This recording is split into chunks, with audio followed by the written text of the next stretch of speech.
Fala aí, galera, como eu tinha falado para vocês, primeira aula aí de deontologia da enfermagem, né? E de ética também. Então já peço para você se inscreva no canal, ative o sininho para as próximas notificações e não perca nenhuma aula. A aula vai ser bem didática e bem específica para você aí da área da saúde que busca o tão sonhado concurso público ou processo seletivo.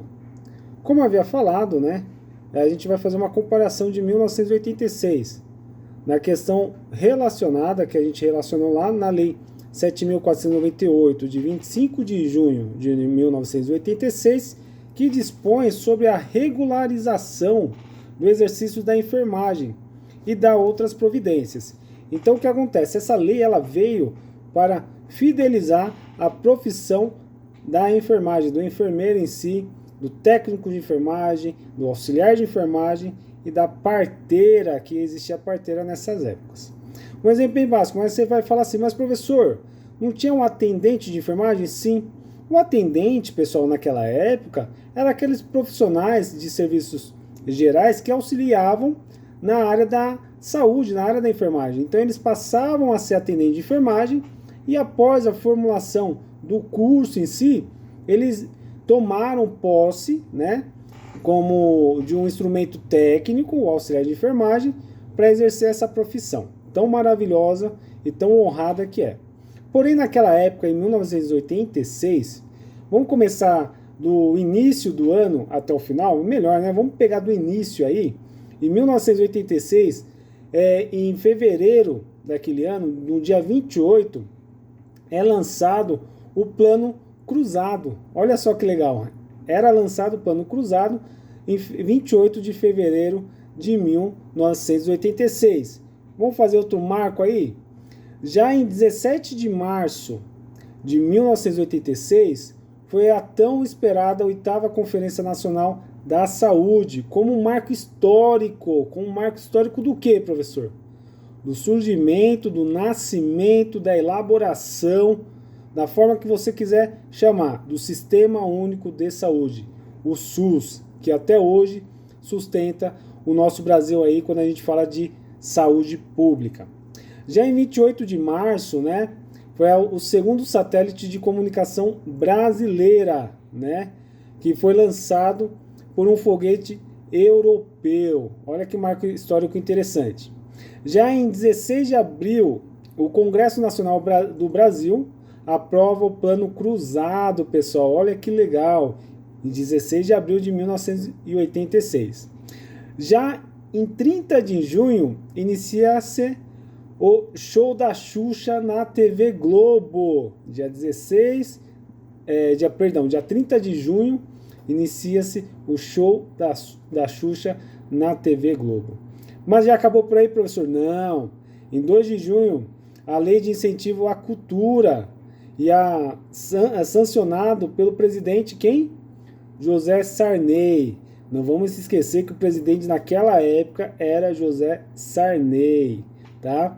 E 29 de junho, o presidente do Brasil, né, José Sarney, que eu falei para vocês, e da Argentina, né, firmam em Buenos Aires o acordo econômico. Olha que bacana, hein, pessoal? Mais um marco histórico aí muito importante. Que é o quê? Que depois, né, foi a base da futura criação do Mercosul, né, do Mercado Comum do Sul, o famoso Mercosul. Já em 15 de novembro são realizadas as eleições gerais para governadores, senadores, deputados federais e estaduais. E em 30 de novembro, um terremoto de 5,3 graus na escala Richter atinge o município de João Câmara, no Rio Grande do Norte. Então esses 10 foram alguns marcos históricos em 1986. Por que eu falo isso, pessoal? Para vocês tentarem associar e gravar ao surgimento da Lei 7.498 de 25 de junho de 1986, que é o que? Novamente estou repetindo. Dispõe sobre a regulamentação do exercício da enfermagem e da outras providências, né? Então você lembra lá, teve lá a 8ª Conferência Nacional de 1986, né, a 8ª Conferência Nacional da Saúde, o nascimento do SUS. Nasceu o SUS, nasceu o quê?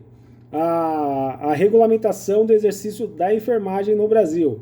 Então, lá no seu artigo 1º ao 4º, eles destacam onde a profissão deve ser exercida. E ressalta, pessoal, que o profissional deve estar habilitado e inscrito no Corém para exercer a profissão. Então, o que quer dizer habilitado? Que você cursou um curso técnico de auxiliar ou técnico de enfermagem, cursou uma universidade ou uma faculdade de enfermagem para poder atuar na profissão. E além do mais, após cursar, você registrou, você tem um registro, você tem uma numeração, você tem um carimbo.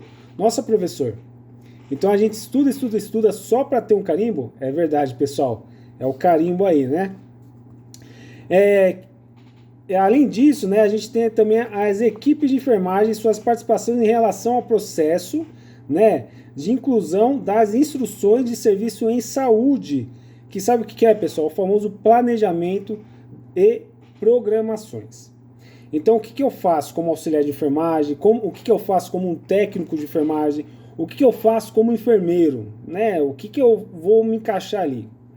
Então, vamos entender? Então, eu penso assim, a lei está estabelecendo que existe o enfermeiro, o técnico de enfermagem, o auxiliar de enfermagem e a parteira.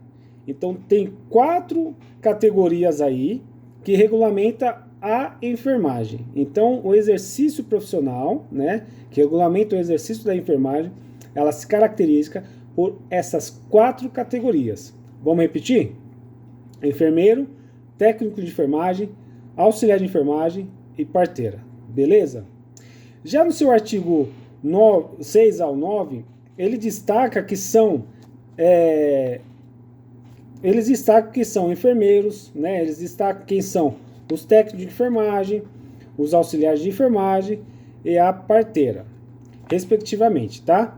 E já no seu artigo 10º, ele põe bem específico, enfermeiro privativamente, o que cabe ao enfermeiro privativamente. Então ele já expõe o que cabe ao enfermeiro. Você que é enfermeiro, eu vou dar esse primeiro toque, tá? O que cabe a você, enfermeiro? O que cabe a você, enfermeiro? A descrição do órgão de enfermagem, né, que quando a gente fala assim, integra da estrutura básica da instituições de saúde pública, privada, né, e chefia de serviços de unidades de saúde no âmbito da enfermagem, organização e direção de serviços de enfermagem e suas atividades técnicas e auxiliares nas empresas prestadoras de serviço. Então quer dizer o quê? O enfermeiro ele pode ser tanto uma questão de direção, gestão, responsável técnico. Então ele cabe vários aspectos aí. Então vamos guardar e tentar gravar. Qual que é a principal função de um enfermeiro? Vamos lá? Planejar, organizar, coordenar, executar, avaliar. Olha só, 5 verbos aí de novo. No serviço de assistência à enfermagem. Então, repetindo, ele vai planejar, organizar, coordenar, executar e avaliar. Olha a bagagem que o enfermeiro tem, pessoal. O enfermeiro tem uma bagagem muito grande, né? Não que o técnico auxiliar não tenha, mas tem bastante aspecto aí. Além disso, a gente já pula para outra resolução.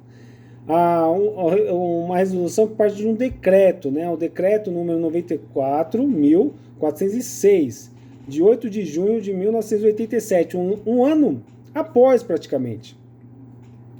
Um ano após a resolução aí do exercício profissional, ele regulamenta sobre o exercício da enfermagem e da outras providências. Você lembra que eu falei para vocês?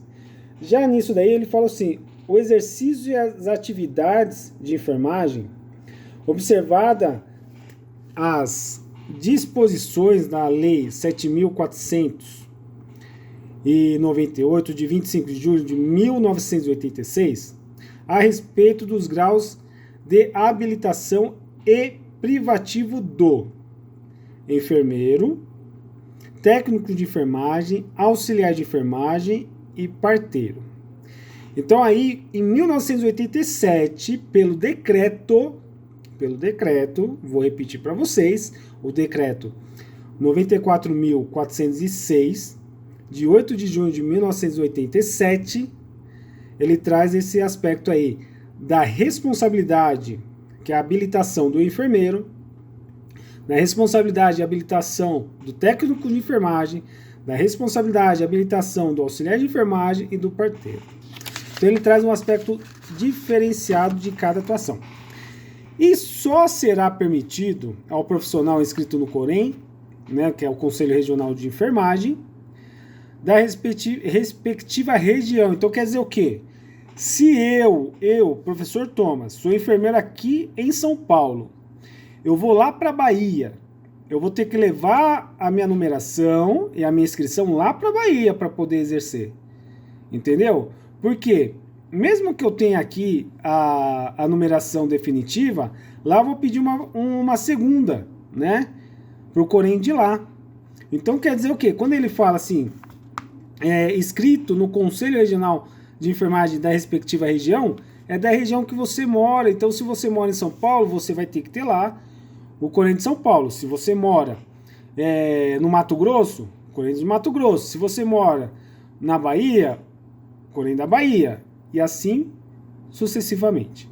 Tá certo? Em outras regiões aqui do Brasil. A gente sabe que o Brasil é gigante demais. Então, desde o norte ao nordeste, né? Do norte ao sul, vamos dizer, dos 4 cantos do Brasil, você vai ter que estar regulamentado no Conselho Regional do local de trabalho da sua região. Tá certo? Beleza, pessoal? Agradeço aí.